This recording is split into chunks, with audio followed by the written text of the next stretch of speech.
d'abord, Optinvent, c'est une société française basée à Rennes et nous faisons des lunettes transparentes connectées.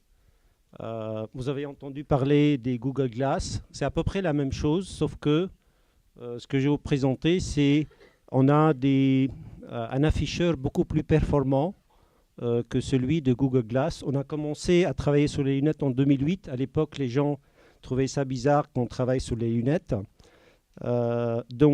Juste quelques mots sur la compagnie. On est une start-up basée à Rennes avec une équipe de moins de 10 personnes, essentiellement avec un savoir-faire dans le hardware, c'est-à-dire dans les systèmes d'affichage. Nous sommes une entreprise qui a été financée par des capitaux privés. Et le plus important, nous ne sommes pas une boîte de service ou un service de R&D. Nous sommes une entreprise de technologie. On a 9 brevets internationaux sur les lunettes, dont 3 qui ont été délivrés, c'est-à-dire validés, notamment aux États-Unis.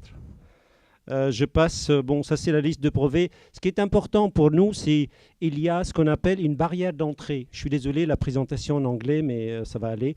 Il y a une barrière d'entrée. Je vais vous expliquer qu'est-ce qui est difficile dans ce qu'on appelle les lunettes connectées. En fait, le plus important, c'est de faire un afficheur de très haute performance.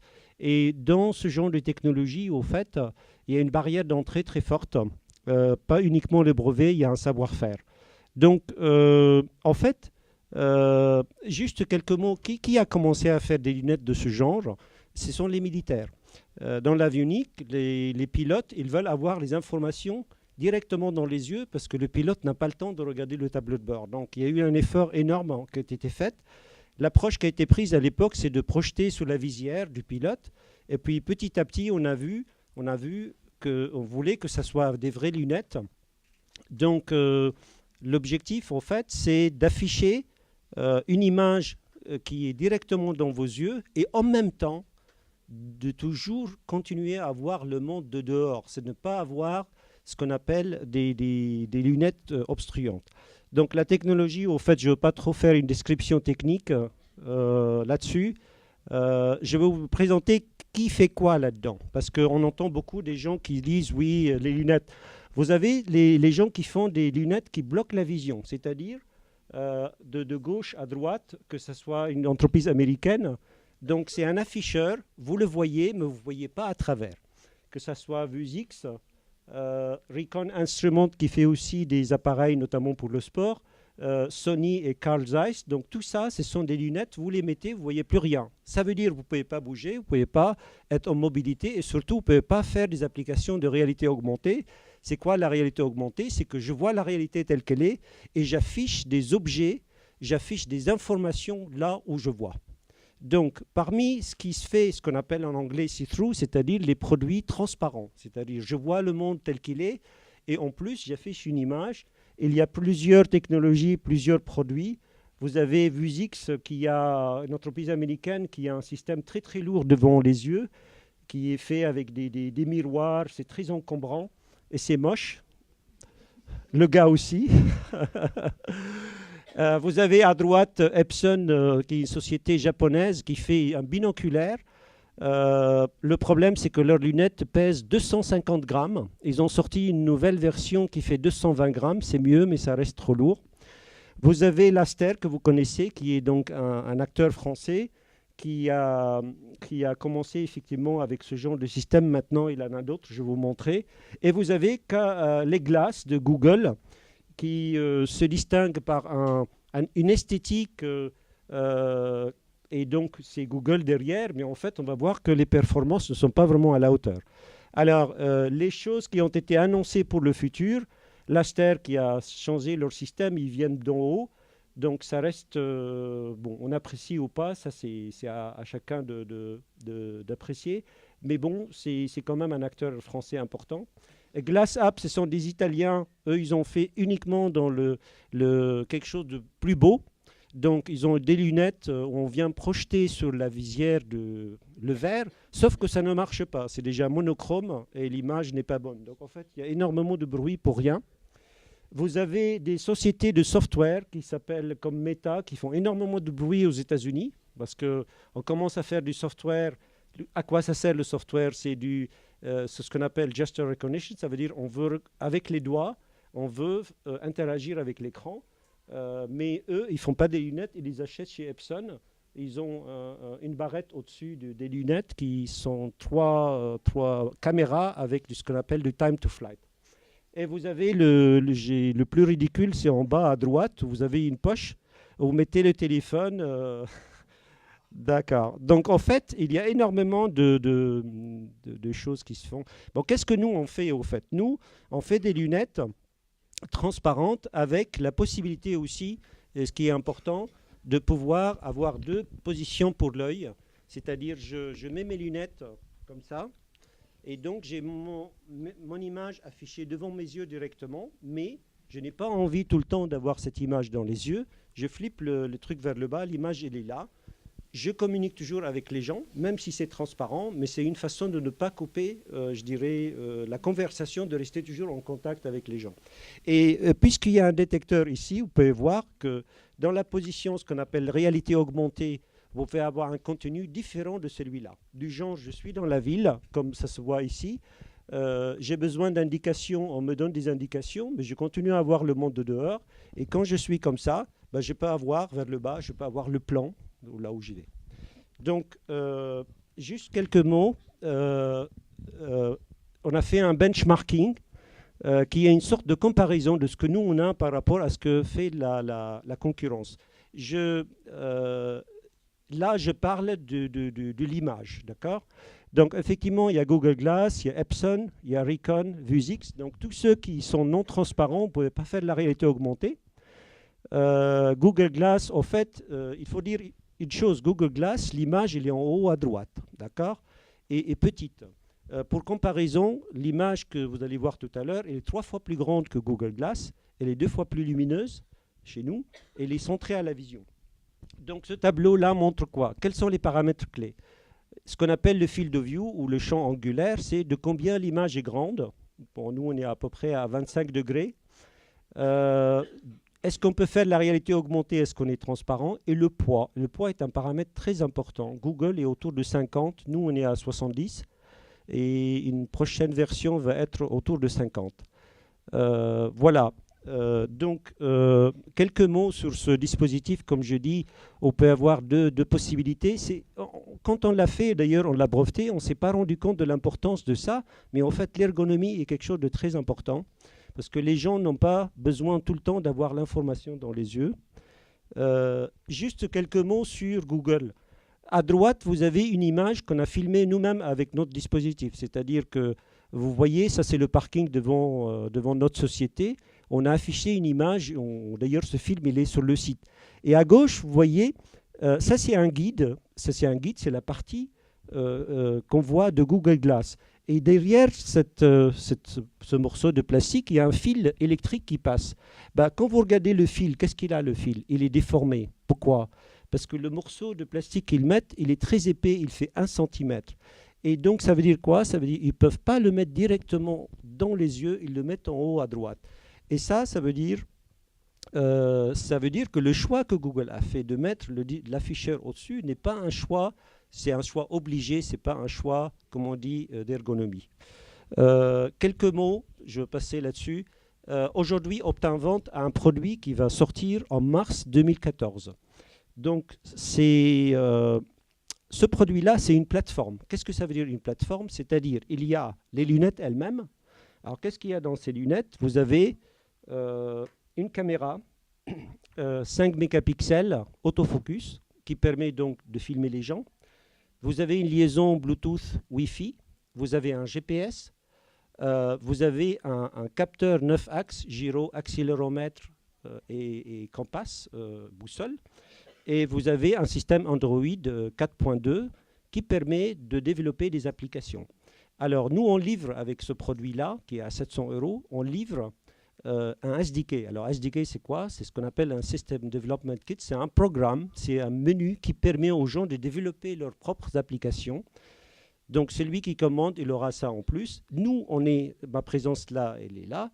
C'est que je veux que les gens qui souhaitent développer des applications pour ces objets connectés, parce que nous, on n'est pas une boîte de soft, on ne développe pas des applications, offrir ce genre de lunettes pour qu'eux, ils fassent les applications qu'ils veulent, pour qu'ils développent les applications, les mettent là-dedans, imaginer des modes d'utilisation. Nous, on a énormément de demandes telles que la logistique, le tourisme, le sport, la médecine, les blocs opératoires, en fait, mais c'est uniquement les gens, les développeurs, hein, les entreprises aujourd'hui qui peuvent imaginer quels sont les modes d'utilisation.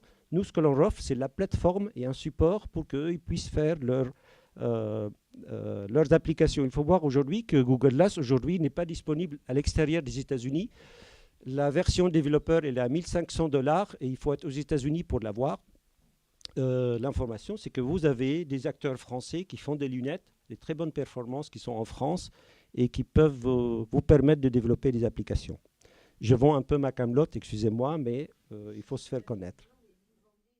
Nous, on a une plateforme ouverte, hein, c'est-à-dire on ne ferme pas notre système de développement comme celui d'Android, comme de Google. Oui. On ne fait pas une application miroir.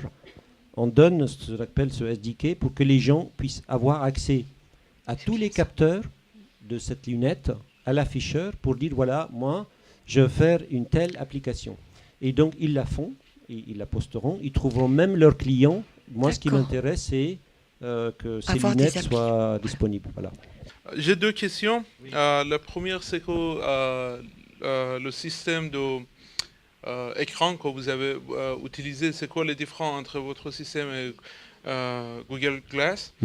Et pourquoi Google était obligé d'utiliser un plastique très épais et pourquoi vous étiez pas obligé de faire ça?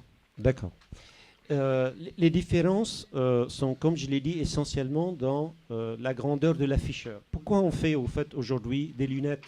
C'est pour éviter ce geste maladroit chaque fois d'enlever le téléphone et de le voir une image toute petite.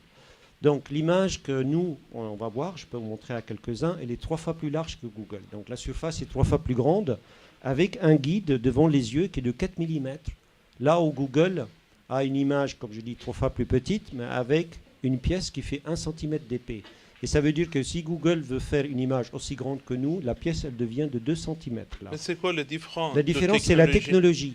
La technologie, c'est comment afficher l'image, comment agrandir l'image et l'amener dans les yeux. Donc, les composants que nous, on utilise, ce sont des composants que nous, on a brevetés, développés, ils sont industrialisés. Et ce sont des composants, c'est ce, vous voyez, quand vous voyez ici, c'est ce guide-là, là, il fait 4 mm, oui. C'est lui qui amène l'image dans les yeux. Donc la différence est technologique. C'est un autre brevet, une autre technique. En fait, c'est un système de projection. Exact. Oh, d'accord. Après, la deuxième question, d'accord. La deuxième question, c'est le choix de design que vous avez choisi. Oui. En fait, je pense que Google, en fait, le gros problème de Google Glass, c'est le design. C'est que c'est pas trop ergonomique et tous les utilisateurs qu'ils ont utilisés et qu'ils ont mis leur expérience sur Internet, c'était leur plus grand problème, c'était le design et ils disaient qu'ils complainaient que, en fait, les gens n'aiment pas pour vous voir, pour nous voir, comme les robots, parce que c'était un... Oui. Mais votre lunette, c'est même plus, même plus robotique, plus grand. Pourquoi puisque vous avez investigé sur la technologie d'affichage et les autres choses, les autres avantages de votre lunette, pourquoi vous n'avez pas investigué ou, je sais pas, fait plus de recherches sur le design de la lunette? Parce que c'est vraiment... D'accord. Alors, la première chose, effectivement, l'approche de Google, c'est une approche esthétique. Hein. Nous, on a voulu garder les lunettes en tant que lunettes. Ce sont des lunettes de soleil, des lunettes, avec un dispositif technologique qui est là. D'accord ?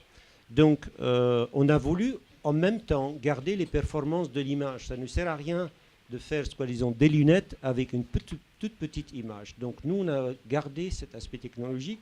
Et d'ailleurs, effectivement, on nous dit des fois que notre afficheur, il est grand.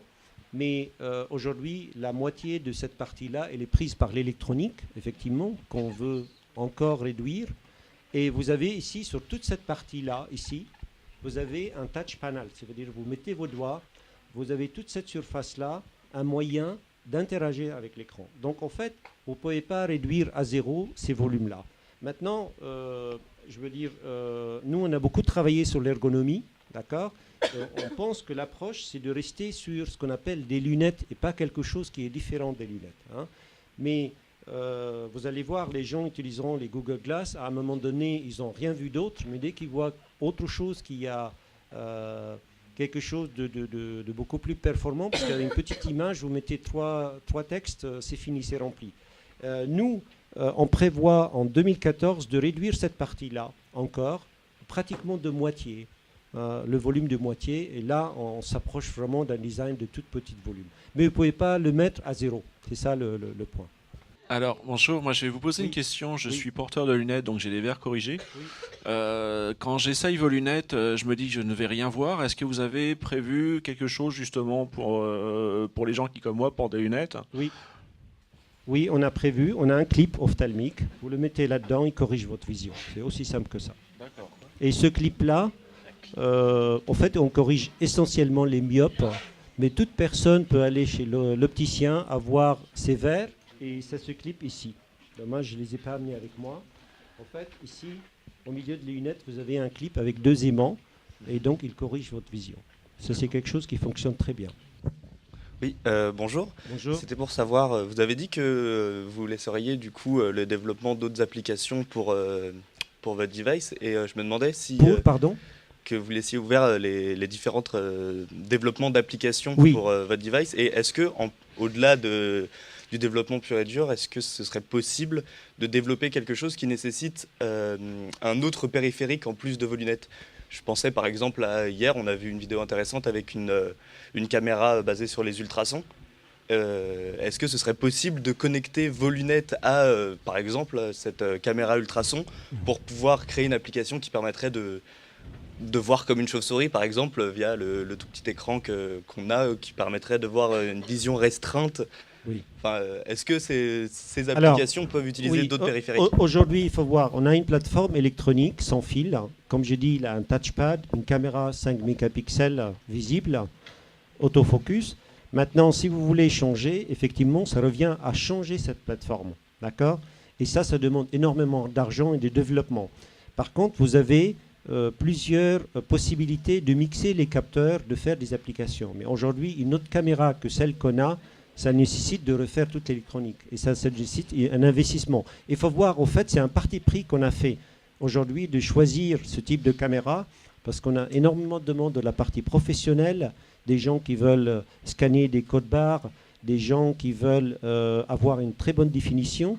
Donc, en fait, pour chaque application, si vous voulez faire un tel type de caméra, il faut changer le hardware. Ce n'est pas impossible, mais ça veut dire que moi, je dois le faire et il faut voir s'il y a un intérêt dans le marché. Donc, vous voyez, j'ai même eu des gens qui travaillent en chimie qui veulent une caméra qui voit dans l'infrarouge. Rien le fait que d'enlever le filtre infrarouge des caméras, bah, vous ne pouvez pas le faire vous-même. Donc, vous êtes obligé, je veux dire, c'est des choses compliquées. Ce n'est pas des choses techniquement difficiles, mais des choses dans la réalité très difficile à faire parce que vous sortez du standard. Donc voilà, je suis désolé si je ne peux pas... Non, c'était très bien, merci. Voilà.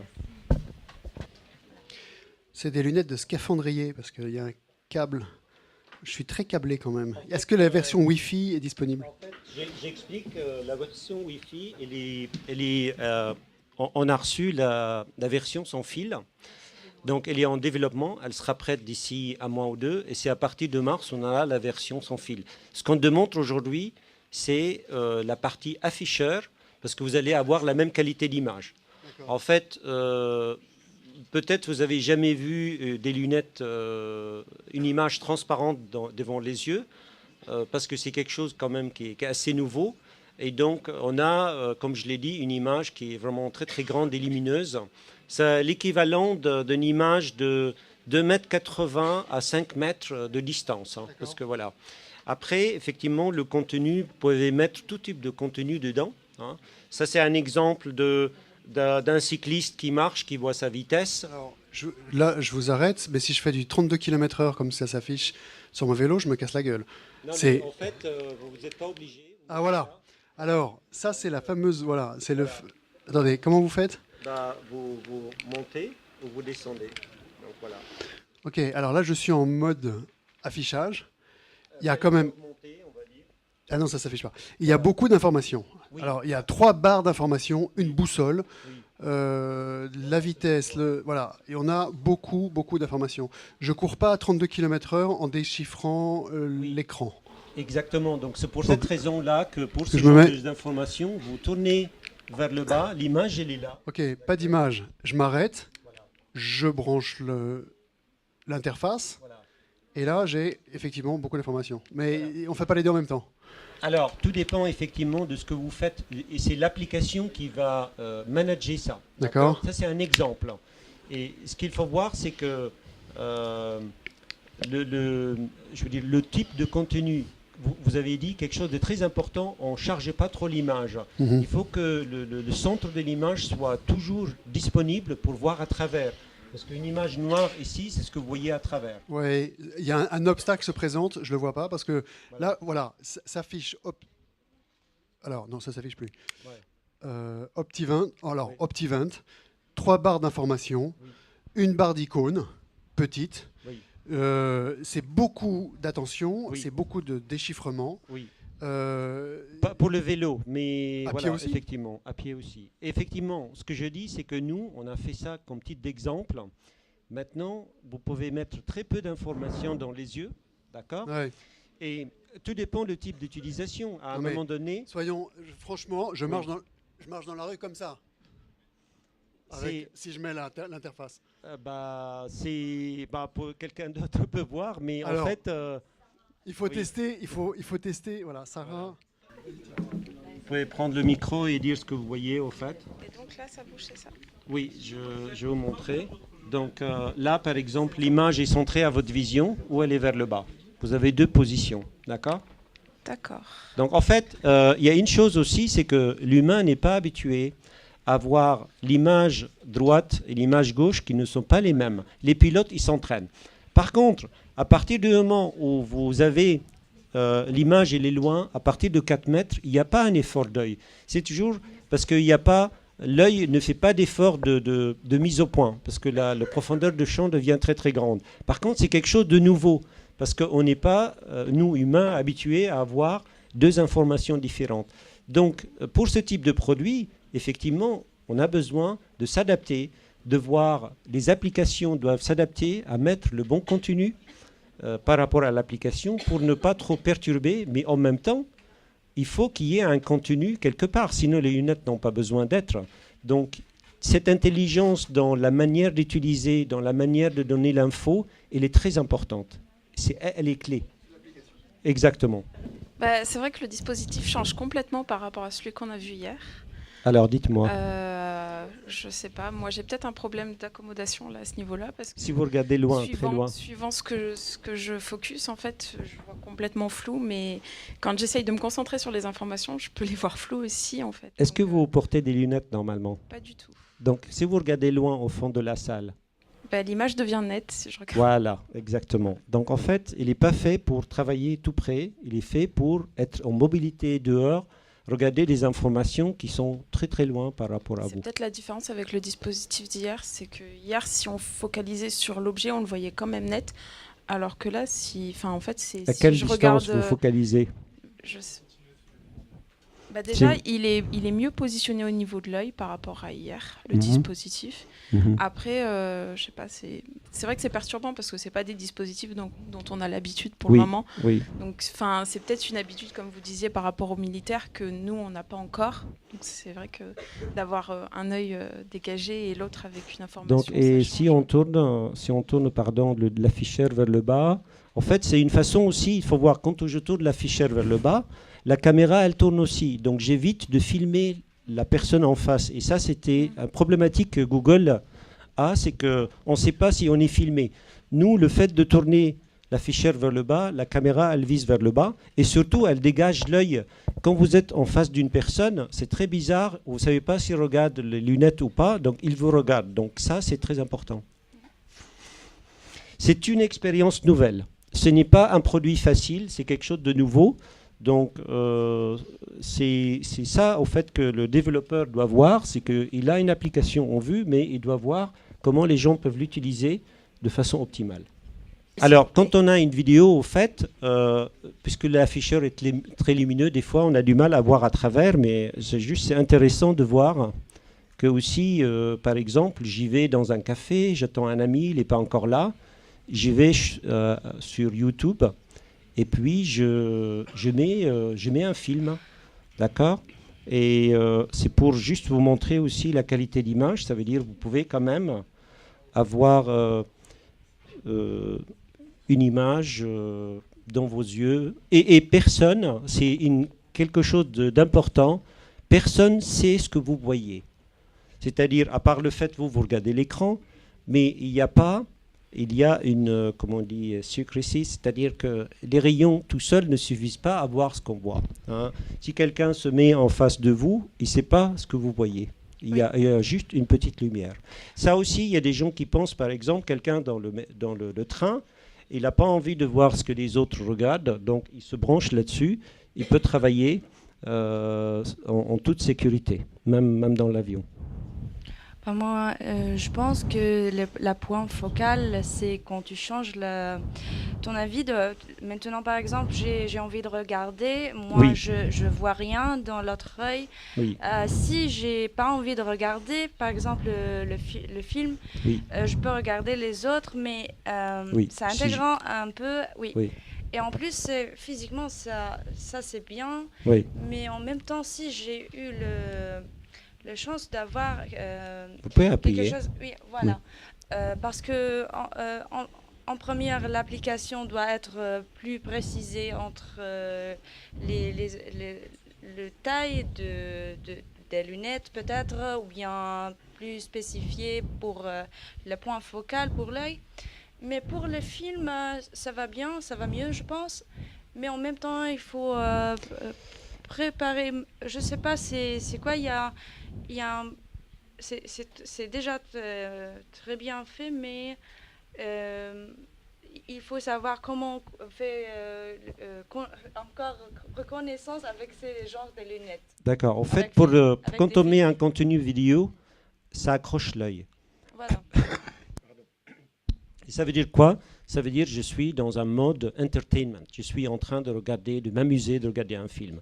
Dans un mode réalité augmentée, un autre contenu, c'est j'y vais de temps en temps regarder des informations, mais qui ne vont pas accrocher l'œil. Donc en fait, nous, on a une plateforme, on va dire un canal dans lequel on peut faire passer des informations du type vidéo, informatif. Et après, c'est toujours pareil, on revient à la question, c'est que qu'est-ce qu'on en fait de ça ? Effectivement, on peut faire tout type d'informations, mais c'est l'application qui va déterminer comment vous l'utilisez. Ces dispositifs ne sont pas faits pour voir la vidéo devant votre télé. Tout le monde a une télé HD.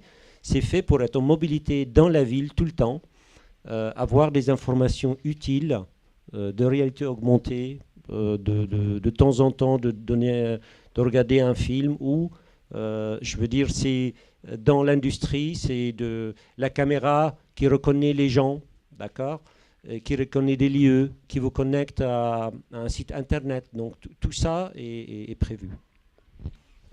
Alors, dites-moi. Alors moi, ça me fait comme hier, c'est-à-dire je suis obligé de loucher pour voir l'information. D'accord. Si vous regardez loin, en fait. Si je regarde loin, je peux voir en fait les personnes dans la salle, Oui. mais pas l'image en même temps. C'est-à-dire que ça, effectivement, on peut voir, contrairement aux lunettes d'hier, on peut voir l'autre image en même temps avec les deux yeux. Donc ça, c'est beaucoup plus confortable.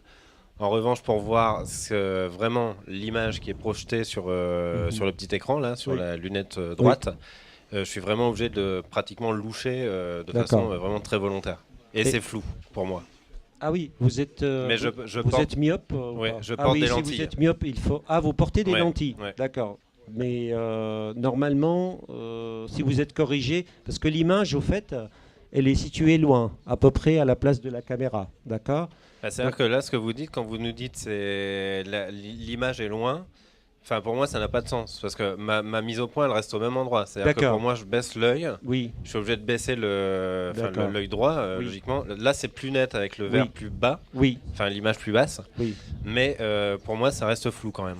Alors c'est peut-être lié à mes lentilles, je sais pas, mais... En tout cas, oui. C'est vrai que quand vous baissez le dispositif, on peut vraiment voir là totalement la salle et le contenu, même quand c'est un peu plus haut. Mais là, c'est vrai que. En fait, il y a quelque chose aussi, c'est une bonne remarque, c'est que quand on porte les lunettes pour la première fois, on croit que l'image vient, elle est localisée là. Donc l'œil, il a tendance à focaliser tout près. Mais en fait, l'image, elle est loin. En fait, ce sont des rayons, des photons qui viennent de loin. Et donc, certaines personnes, si vous vous imaginez regarder loin, vous allez voir, vous n'avez pas cet effet. C'est pour ça cet effet d'entraînement est très important. Si je regarde loin, je vois la salle, mais je vois pas je suis obligé de remonter pour voir le contenu de l'image. Si elle est basse comme ça, je vois la salle, mais je vois pas l'image en même temps. Et quand vous êtes remonté, le truc remonté, si vous essayez de regarder loin, vous ne devez pas avoir. En fait, cette rivalité, elle est très importante, et c'est d'où l'effet d'entraînement. Si on voit loin, alors peut-être effectivement faut être pilote pour être entraîné, je ne sais pas, je ne suis pas pilote, mais le fait de regarder loin comme ça, moi vraiment je vois la salle. Je suis obligé de différencier comme vous dites, peut-être les deux yeux pour avoir à la fois l'image réelle, alors, on va dire. Il y a un autre phénomène aussi peut-être, c'est que c'est le phénomène du droitier et du gaucher. Les droitiers normalement c'est l'œil droit qui est maître.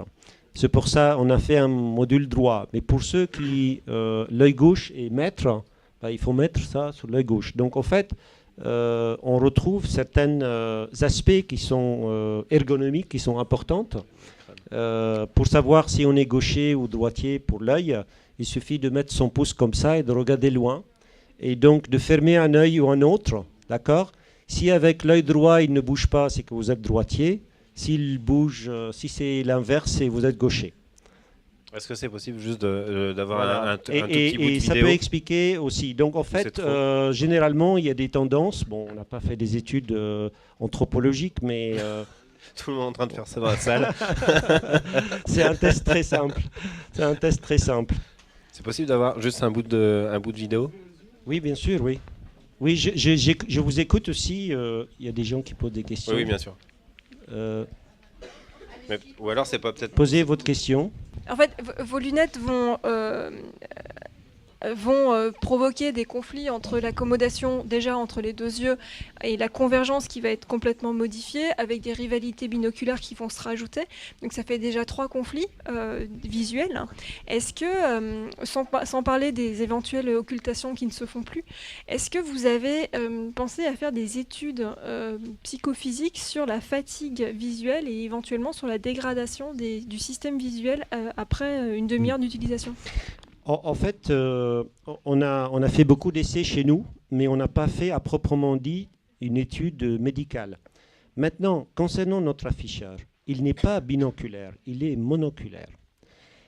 Parce qu'il y a un seul afficheur. Donc, quand vous avez un afficheur monoculaire, le premier problème qui apparaît, c'est ce qu'on appelle la rivalité droite-gauche. La rivalité droite-gauche, si vous focalisez tout près. Si vous focalisez très loin, vous n'avez pas ce problème. C'est-à-dire, à partir du moment où l'image elle est située à 3-4 mètres, vous n'avez pas d'effort à faire. L'œil focalise facilement parce que la profondeur de champ de l'image elle est très très grande. Et je vous donne un exemple. Les gens chez Google, qu'on connaît très bien, eux, ils mettent l'image en haut à droite. Donc là encore, le gars il va aller en haut pour focaliser sur l'image. L'équipe de Google, ils sont suivis par un ophtalmo qui vient toutes les semaines regarder, en fait. Et la conclusion qu'ils en ont tirée, au fait, c'est essentiellement qu'il faudra que l'image soit centrée à leur vision. Parce que le fait qu'elle soit décalée, donc en fait, je ne dis pas qu'il n'y a pas de problèmes. Ça serait, je dirais, irresponsable. C'est un problème d'adaptation, c'est des produits nouveaux, d'accord ? Mais il n'y a pas à proprement dit des problèmes fondamentaux de détruire l'œil ou des choses comme ça, c'est des photons comme d'autres. Par contre, il y a une nouvelle façon d'interagir avec un afficheur. D'accord ? Aujourd'hui, vous prenez le téléphone, vous regardez là, votre œil, vous focalisez là-dessus. Par contre, avec cet afficheur-là, en main libre, toujours vous l'avez, il faut savoir s'adapter. Et là, on revient à l'application, et c'est vous-même qui l'avez dit, c'est qu'une image avec un contenu très très dense, c'est mauvais. Il faut que l'image soit épurée, quelques informations. Si vous voulez voir une vidéo, là, votre œil va être capturé. Donc en fait, tout ça est à prendre en considération quand on fait une application. Mais je redis encore une fois, ce sont des choses qui doivent être apprises au fur et à mesure. Il n'y a pas à proprement dit un danger, mais c'est pour que l'utilisation se fasse bien, il faut qu'il y ait des bonnes conditions. Pour nous, les bonnes conditions, il faut que l'image centrée à sa vision. Ça, on l'a. Il faut que l'image soit assez lumineuse pour qu'il n'y ait pas une rivalité avec la luminosité de dehors et la luminosité de l'image.